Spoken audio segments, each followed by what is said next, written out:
kaburuji e demngal Pulaar e radio Jawol Saare. musidɓe tedduɓe heten ko radio Jawol Saare on calminama to gonɗen no gonirɗon kala meftani men kabaruji jamma hande jattanen koye dendi Amatoure kabaruji dowlaji dentuɗi États-Unis e kabaruji international. bandiraɓe sehlaɓe jaam hira mon kabaruji men guiɗirɗen ko toon to Washington tugnade ko yalta joni noon kamɓe suudu représentant en wayno ɓe calima facture gummiɗo toon to Sénat wiide makko kanko Mike Johnson facture muɓe gadde mabɓe ummade toon to Sénat faade toon to suudu représentant o yen wayno ɗum ko cakaneji o kamɓe koye mabɓe facture mabɓe siftinde on tan ko kamɓe Sénat ɓe puɗɗinoma nandir toon dañje wonno démocrate en jantude républicain ji ɗum ustude won ɗaɓɓali ɗi ganduɗa kamɓe démocrate en mbanno pour ko fate en ala budget forcé ɗo ko fate homeland sécurité ɗum noon immigration so tawi ɓe mbaylani immigration no liggortoni kono noon ko famata ne wayno ko kamɓe Sénat to ɓe jinno wadde tan ko budget temporaire kala ko fate en gueɗe cengiɗe immigration surtout wiyete TSA yimɓe sécurité ji liggoroɓe toon to aéroport uji e yimɓe kadi walloɓe kala ko fate jeeya ko mbiyata fima beele ɓen fof mbawa dañde budget ji to haysindo immigration ala hen kono noon wayno ko kanko Mike Johnson e yamirode Donald Trump ɓe calima oɗo facture gummi toon siftinde ɗon tan ɗo e États-Unis ne wayno ha hande kamɓe TSA eɓene continue hande nattude dawde walla wasde yoɓede yamirode Donald Trump wiyonde ko a partir de altine e yoɓe jooɓe kamɓe TSA sécurité ji liggotoɓe toon to aéroport uji ene holla oɗo sa joni ene wayno yimɓe puɗɗima yiide caɗele muɗum surtout won aéroport uji won kamɓe sécurité ji wonnoɓe natti yawde wonnoɓe natti arde wonnoɓe goppi liggueji men hen saji pour ƴewde bakasuji yimɓe walla pour identifié walla ɗannotoɓe watti nangude tan juuɗo surtout koyno sawɗo leyken aéroport uji gonɗi ɗo e États-Unis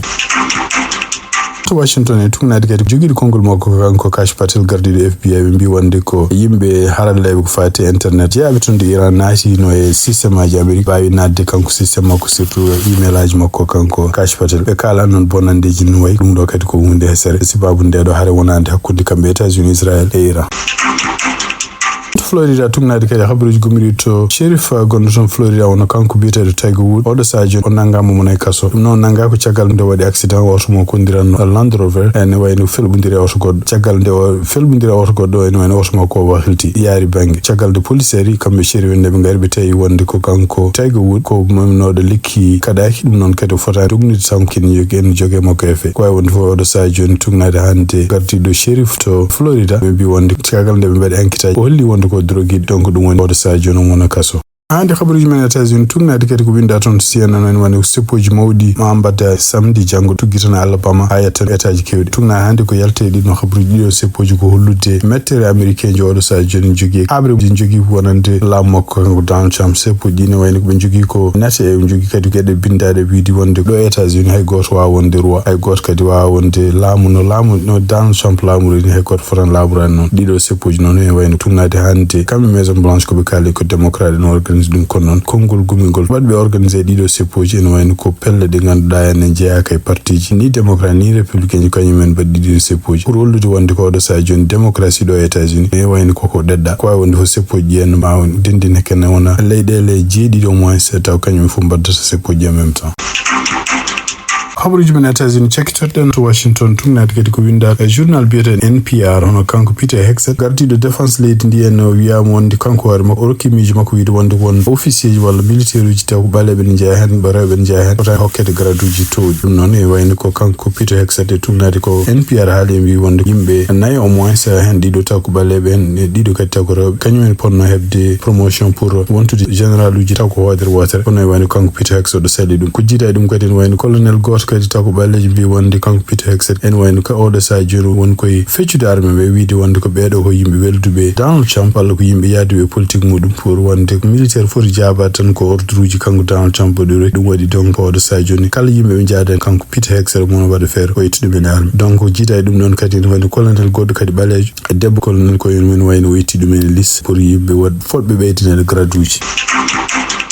habaruji men international manawen to Iran tugnade kanko secrétaire d'état mo États-Unis kañum ardi ministre des affaires étrangères Marco Rubio ko haali wi wonde ko États-Unis ne wawi wadde gueɗe muɗum hawde haare wonde toon to Iran nde taw kañum hoɗum taw sohlan nelde toon militaire uji to Iran ɗum noon kadi tugnade ko anda joni oɗo sa joni on kanko Donald Trump o américain o aboye ujunnaji tati taw ko militaire uji joguiɓe karallagal ko fate en haɓede e dow leydi nelduɗo men to Iran ko wawi wonde fof en wayno ɗum ɗo kadi ko caɗele ene continue wonde oɗo sa joni sibabu ndeɗo haare kamɓe Iran e kamɓe États-Unis ene Israel maybe nan beydo hewde bonande nyen beydo hewde kadi gurdam nan beydo titi tugnade hande gero fuddi ko en tonto Iran ko famde fo ujunere temed jene nadu mayi tonto Liban ujunere temdere sappoji jeegom nadu mayi tonto leydel arabeɓe gila Kuwait en ay Qatar en Arabie Saoudite mbi ko capantati nadu mayi no gasi ɗiɗo nadu mayi tonto Israel taw kadi no waɗi aussi yimɓe nayi taw soldeteɓe Israel nayi mayi tonto Liban sappo e tato neddo États-Unis naɓe mayi tonto leydel arabeɓe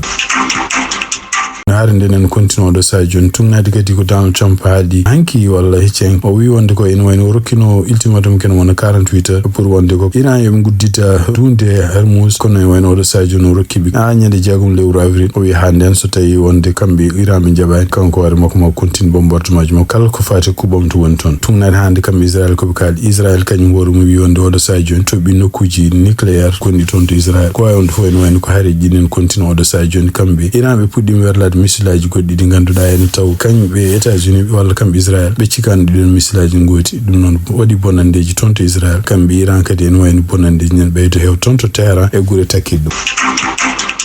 guddugol ndeɗo tufte Hormuz en wayno caɗele muɗum puɗɗimi yiyede toon to Afrique e toon surtout to Philippines ɗiɗo nokkuji moins so oɗo sa joni puɗɗi dañji caɗele ko fate pétrole habruji men international hande toon to Nigeria tugnade kadi communiqué gommiɗo ambassade Nigeria gonɗo Addis Abeba ɓe kolli oɗo sa joni ɓe lundi wonde jamiroje baɗaɗe gomu mo Union africaine waɗi pour toɗɗade Macky Sall yo won candidat secrétaire général des Nations Unies e ɗum noon e nder koɓe bindi hande oɗo ñalawma nogas jeeɗi lewru mars ɓe mbi wonde nguɗo gomu heñima no fewi saabu d' abord won gueɗe ponno ƴewtede no fewi hade muɗum hade candidature o en déposé kadi ene wayno kamɓe ambassadeur ɓe mbi wonde ko Afrique o heñima no fewi kadi yejjiti wonde wasi ɗoftade kuule gonɗe ɗon kuule ɗe ene wayno ko hikka hitande ujunaji ɗiɗi nogas jeegom wona tour mumen Amérique du Sud walla région Caraïbe kañumen jogui e hitande ujunaji ɗiɗi nogas jeegom kañumen jogui droit addude candidature ko wonde fof ene wayno kamɓe Nigéria oɗo sa joni ɓe kolli yonde ko oɗo opposition pour ko fati candidature Macky Sall ɓe lundi kadi ko comité organisation de l'unité africaine proposition mo waɗi pour dépose candidature makko kanko Macky Sall ko hunde heñorande taw kadi ƴewtaka kadi analysaka siftin ɗon tan to Sénégal hande ni kanko Bachir Diomaye Faye ni kanko Ousmane Sonko hay goto men haalani ƴeftani konngol wiide wonde kene supporti mo kanko Macky Sall walla ni woni contre makko ɗum noon ko caggal nde officiellement yani candidature makko déposa kanko Macky Sall tugnadi kadi ko winda e journal Seneweb leydi Chili oɗo sa joni ɓe supportani hono biyeteɗo Michel Bachelet kañum wonno candidat pour